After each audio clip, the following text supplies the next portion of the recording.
wanna see good news. You don't see on regular TV. From another perspective, something relative to your needs. And we gonna have deep subjects, and we gonna turn the lens. And there's no topic we won't skip. So please don't miss weekly. Tune in to weekly check-in. Weekly check-in. Weekly check-in. Weekly check-in. Tune in to weekly. Tune in check-in. Weekly check-in.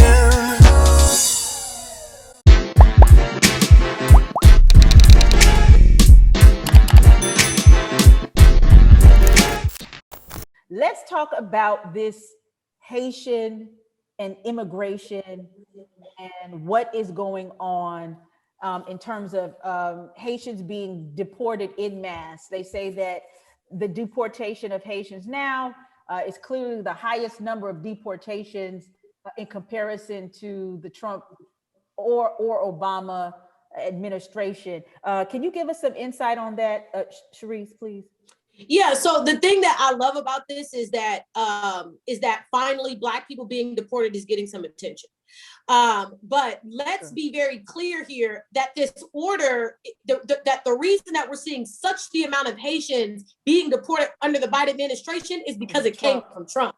Yep. Right. It came from Trump at the very end. And because Biden saw it, he put a moratorium on all deportations. And then after he put the moratorium, I want to be very clear. They were so clear-eyed about what Trump had done because, again, let me tell you, they chartered all of these flights. They got in contract with American Airlines to charter all of these flights to get Haitians out. And this is the day of inauguration. Wow. And because Biden saw what was happening, he put a moratorium on it. But because he couldn't get this is what I'm telling you, it's deeper, and how Trump's people were real syncopated with this. Because he couldn't get his department, his Homeland Security person, he could not get them confirmed fast enough. Exactly. Then the moratorium couldn't take place, right? So Biden sees what they're getting ready to do. He puts out a 100-day moratorium so that to get him in place. What they then do once they see that's on the horizon, they then charter up. They get into contract with American, and then send 72 Haitians the day of the inauguration back to Haiti, back to Port-au-Prince from Texas. Why from Texas? Because the Attorney General in the state of Texas, although most Haitians are not living in Texas, right? They're living in Boston. They're living in Florida, right? They send them to Texas purposefully, get them to fly out of Texas, right? Because the Attorney General from Texas files a lawsuit against the Biden administration because of these deportations and says that it's unlawful for them to do so. And then the judge that was appointed by Trump then holds up the deportation for a matter of 14 days and enough time to get enough of these Haitians out of the country.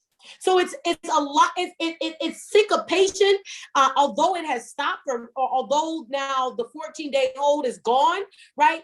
Biden now has this black eye of deportating 72 Haitians back to Port-au-Prince where they know it's in danger, and the idea of the fact that 20 of them were under the age of 18. So we're not just talking about 72 people, we're talking about children. And so it's putting pressure on this administration because you have this scandal or this issue at the border with separating parents from their children. And now you've sent 20 children back to essentially die in Haiti. And so it's a lot deeper. And I'm not saying the Biden administration doesn't have a fool on their hands. They have a fool. They have a complete fool on their hands to try to figure this out. But I want to show that a lot of this Biden saw was coming, tried to step in front of it.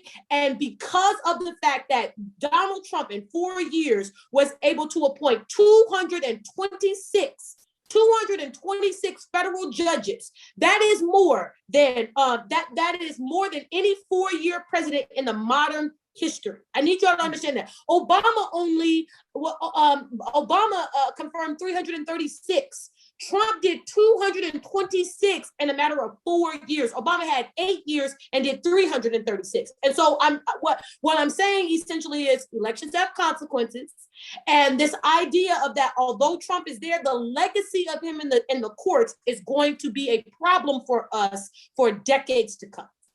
I think this is also, Dan, you wanted to talk because I know you have to go shortly. You want to add Yeah, something? I wanted to step in on this, and I'm so glad that you brought up this point, Sharice, because you have so many Republicans trying to come out like they really care about immigration all of a sudden, just to try to use this as a talking point. Well, the border looks terrible, and he's deporting people of color, and all of this, and not knowing that it's their guy that did it. But even more than that, you pretending after 2 months that the mess Trump left has nothing to do with where we are right now, right? And that's the thing that I have a problem with, this disingenuous, oh, now y'all care about what's going on at the border when y'all was just pressing build the wall, get rid of them all for these last 4 years. Like, now all of a sudden the messaging is, how can we be kinder to immigrants at the border? Like, that part to me is super sickening. But what's even more sickening is people are falling for it. Like, you see people really falling into the, yes, he's worse than Trump because look what's going on at the border, and he said he wasn't going to let that happen. And I'm like, come on, man, like, y'all supposed to be grown adults with real minds. Like, realistically,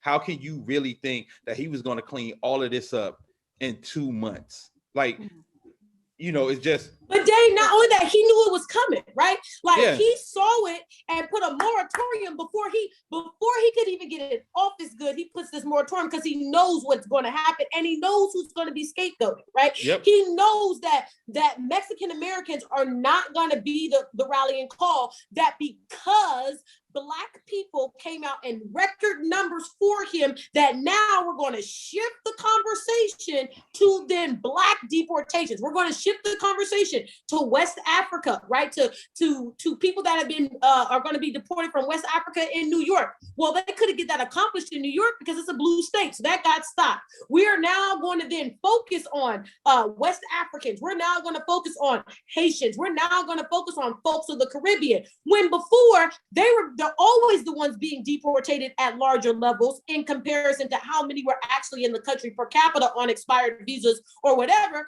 But now we're going to purposefully shift the attention then onto Black folks because Black folks came out in record number to support it, right? This is not in any way separated from the fact that I'm going to oppress your vote in one state, or I'm going to build up state laws to stop Black folks from voting, while I'm consistently turning the media attention to the distreatment of Black people.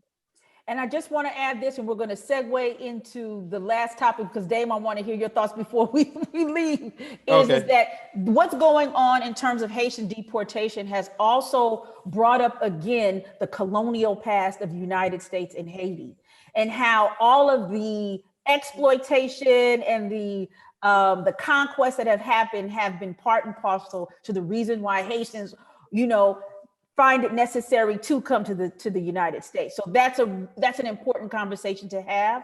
But back to what Sharice and Dane, what you were saying in terms of the Republicans, right? And this banana in the tailpipe trickery that's going on with Georgia. So let's talk about with Georgia, right? And the SB 202 bill that was passed, the new election bill that is about 100 pages long, or a little over 100 pages. Yep. So while they're showing this sympathy or empathy towards immigrants in Georgia, they are totally gutting the elections and voter bills.